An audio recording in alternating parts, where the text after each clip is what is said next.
The morning that changed everything. It was a crisp Tuesday morning, October 15th, a day that would carve itself into my memory. I, Chief Marcus Thompson, adjusted my charcoal gray suit as I stepped out onto Maplewood Street. At 52, with 23 years in law enforcement, I was no stranger to high-stakes moments. But today was supposed to be routine, a city council meeting to review departmental budgets. My slides were prepped, crime stats memorized, and I was ready to defend every cent of our funding. Little did I know, I was about to face a test of patience and principle that would redefine justice for me. As I turned onto Cedar Lane, a commotion caught my eye. A beat-up silver BMW, caked in mud, sat in a driveway like a trophy of neglect. Standing beside, it was a cocky 20-year-old, Ethan Caldwell, flanked by two girls who looked like they'd walked off a reality show set. Ethan's backward cap and half-unbuttoned shirt screamed privilege. His smirk radiated untouchable arrogance. The girls, one blonde, one brunette, giggled with anticipation, their phones already out, ready to capture whatever was about to unfold. "Hey you," Ethan called as I passed, his voice dripping with fake courtesy. I glanced at my watch, 8:30. I had just enough time to make the meeting. But something in his tone, that mix of condescension and challenge, made me pause. "Yes," I said, keeping my voice even. "You look like you could use some cash," he said, tossing a sponge into a bucket. The girls snickered. "My car's a mess. $5 to clean it." Interested, the words hit like a slap. Here I was, in a tailored suit, carrying a leather briefcase, and this kid assumed I was desperate for pocket change. The racial undertone wasn't subtle. It was blatant, hanging in the air like smoke. "I'm not available," I replied, measured but firm. The blonde whispered something, and the brunette laughed. Ethan's grin hardened. "Come on, man. $5 for 20 minutes. That's better than minimum wage." The assumption stung. A black man in a suit, on a Tuesday morning, must be scraping by, eager for manual labor. I felt the familiar burn in my chest, the kind I'd mastered over decades of de-escalating tense encounters. "I'll pass," I said, turning toward my car. That's when Ethan's tone shifted, venom seeping through. "Oh, I get it. Too good for honest work, huh?" The accusation was absurd, but it revealed his worldview. Manual labor was beneath me, and my refusal was an affront to his generosity. The blonde chimed in. "What's so important?" "Job interview at a burger joint." Their laughter sliced through the quiet street. I rechecked my watch. 8:35. "I have a city council meeting," I said coolly. Ethan scoffed. "Yeah, and I'm having lunch with the governor." The brunette was filming now, her phone angled to capture my reaction. They saw themselves as the stars of this drama, putting the uppity black man in his place. "Listen," Ethan pressed, "you people always want more than you deserve. $5. Take it or leave it. You people." The words landed like a punch. The girls' giggles faded. Even they sensed the line he'd crossed. "I'm leaving it," I said, walking away. "Fine," Ethan shouted. "We're begging on the corner later. Remember, I offered you legit work." I stopped, turned, and smiled at him. Not warm, but the kind that promises consequences. "There's been a misunderstanding about who I am," I said, my voice low. Before Ethan could respond, a sharp voice cut through. "Ethan James Caldwell. What's going on?" Linda Caldwell emerged from the house, her platinum hair immaculate, her designer tracksuit screaming wealth. She surveyed the scene with a practiced eye, her gaze landing on me with disgust. "Oh," she said, nose wrinkling. "I see what's happening." "Mom, I was just," Ethan began. "Don't worry, honey," Linda interrupted, her tone sweet but laced with venom. "I'll handle this." She strode toward me, phone in hand, nails clicking. "Sir," she spat, making the word an insult, "I don't know what scam you're pulling, but harassing my son for money won't work." I blinked, genuinely confused. "Excuse me?" "Don't play dumb," she snapped. "I've seen your kind, stolen suits, fake confidence, trying to intimidate my boy." The girls were filming eagerly now, no doubt crafting viral captions in their heads. "Ma'am," I said, "there's a misunderstanding." "The only misunderstanding," Linda shot back, is you thinking you can threaten my family and my neighborhood. The weight of my badge pressed against my chest, warm in my jacket pocket. One flash of that gold shield could end this circus, but I held back. I wanted to see how far they'd go. Listen, lady, Ethan jumped in emboldened. We offered this guy honest work, and he got all high and mighty. Linda nodded. Some people have no gratitude. I'm sure the police would love to hear about a vagrant harassing kids. My smile widened. I'm sure they would. Linda, fueled by her son's approval, raised her phone. I'm calling the cops right now. They'll sort you out. Ethan grinned. Show this clown how we handle troublemakers in Oak Ridge Estates. I leaned in slightly. Calling the police is an excellent idea. A flicker of doubt crossed Linda's face, but she dialed anyway. Ethan, impatient, grabbed the bucket of dirty water. You know what? I think you need to cool off. Before Linda could stop him, he flung the water at me. It hit my chest, soaking my shirt and dripping onto the sidewalk.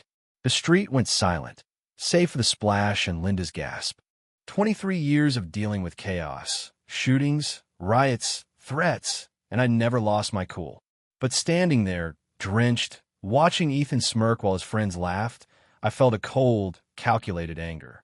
Oh my God, Ethan! Linda shrieked, not out of horror, but fear of consequences. Relax, Mom. Ethan laughed, high-fiving the blonde. It's just water. You probably needed a bath. The brunette stopped filming, her face pale. Guys, this isn't funny anymore. It's hilarious, the blonde countered, zooming in on my shirt. I reached into my pocket, and Linda flinched. Don't even think about it. I've got the police on speed dial. About that, I said, pulling out my badge and flipping it open. The gold gleamed in the sunlight. I don't think you'll need to call them. Police Chief Marcus Thompson, Hillcrest Police Department. The silence was deafening. Linda's face drained of color. Ethan's smirk froze, then crumbled. The girls' phones dropped, now capturing their downfall. That's not possible, Linda whispered. It's very possible, I said, water still dripping. Now, let's discuss this properly. Ethan dropped the bucket, stammering. I didn't know you were a cop. That's not the issue, I said. The issue is you assumed I was less than you because of my race. Linda tried to recover. Chief Thompson, this is a terrible misunderstanding. We're so sorry. A misunderstanding? I repeated. You assumed I was jobless, threatened to call the police, and your son assaulted me. That's not a misunderstanding. Panic set in. Linda clutched her phone. Please, we didn't mean it. We're good people. We have a Support Our Troops sticker. The irony was bitter. Support the police, I said, unless they're black and you mistake them for someone to bully. Ethan's bravado was gone. If I'd known you were a cop, would you have treated a white man in a suit this way? I asked. The silence answered for them. I pulled out my phone. Mrs. Caldwell, any outstanding warrants? Her eyes widened. Warrants? We're law-abiding. Are you? I gestured to my soaked shirt. Assault on an officer is a felony. Add hate crime enhancements, and we're talking serious consequences. Ethan's voice cracked. It was just water. I've seen people arrested for less, I said, my smile sharp. And this car situation looks suspicious. Unlicensed business? Noise violations? Plus, the filming, great evidence for the prosecutor. The brunette blurted, We'll delete it. Don't, I said. Destroying evidence is obstruction of justice. Linda whispered, What do you want? I checked my watch. 8:55. I'd be late for the meeting, but this was worth it. Here's what's happening, I said, my tone official. I'm calling this in assault, disorderly conduct, possible hate crimes. You'll be booked in less. Their eyes lit with desperate hope. Unless you agree to community service. 100 hours each, plus diversity training. Anything, Ethan said. I called Detective Sarah Lopez. Sarah, it's Chief Thompson. I need you at 321 Cedar Lane with community service paperwork and Officer Daniels, our outreach coordinator. While we waited, I turned to the girls. Think carefully about what you post. Defamation and harassment have consequences. The brunette nodded frantically. The blonde muttered, This is so unfair. 5 minutes later, Lopez and Daniels arrived. Chief, what's the situation? Lopez asked. Assault on an officer, I said, pointing to my shirt. They're interested in community service. Daniels outlined the deal: 100 hours for Ethan and Linda, 50 hours with inner-city kids, 50 hours in diversity and bias training. The girls got 25 hours each as accessories. It wasn't enough to undo their prejudice, but it was a start. 6 months later, Lopez handed me an email from Ethan.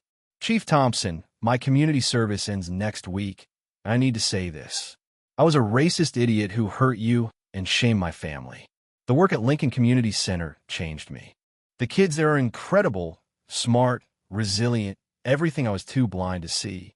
The training was brutal, facing my privilege and biases, but it was necessary. I'm switching my major to social work. I want to help people, not just chase money. My mom's changing too. She's pushing for police community programs. I'm not asking for forgiveness, just a chance to prove I'm better. Thank you, Ethan." Lopez watched me read. "He's our best volunteer," she said. "Never misses a day." Linda's leading a neighborhood watch focused on unity. I wrote back, commending Ethan's growth and offering a recommendation for his social work program. Not as a favor, but because change deserves support. 3 years later, I officiated Ethan's wedding to Amara Hayes, a girl he'd tutored at the center. The ceremony, held at Lincoln Community Center, was a testament to transformation. Frat brothers beside church families, Linda beside Amara's grandmother. "Dearly beloved," I began, "we're here to celebrate love and growth." Ethan's vows were raw. "Amara, you taught me love sees differences and celebrates them. You believed in my future, not my past." Amara replied, "You've shown our worst moments don't define us. I love you because of your journey." At the reception, Lopez smiled. "Some revenge story, Chief. It's about making people want to be better." 6 months later, I received a birth announcement. Marcus Ethan Hayes Caldwell, named for the man who gave his parents a second chance. That morning on Cedar Lane, I'd chosen hope over punishment, potential over retribution. The Caldwell's bucket of water didn't just ruin my suit. It washed away their ignorance and built a legacy of change. True power isn't destroying lives. It's helping rebuild them better. What do you think about this story? Should Marcus have pressed charges, or was his approach the right one? How do you view violence and injustice in everyday life, whether it's a bucket of water or something bigger? Share your thoughts in the comments below. Let's hear your stance and spark a real conversation.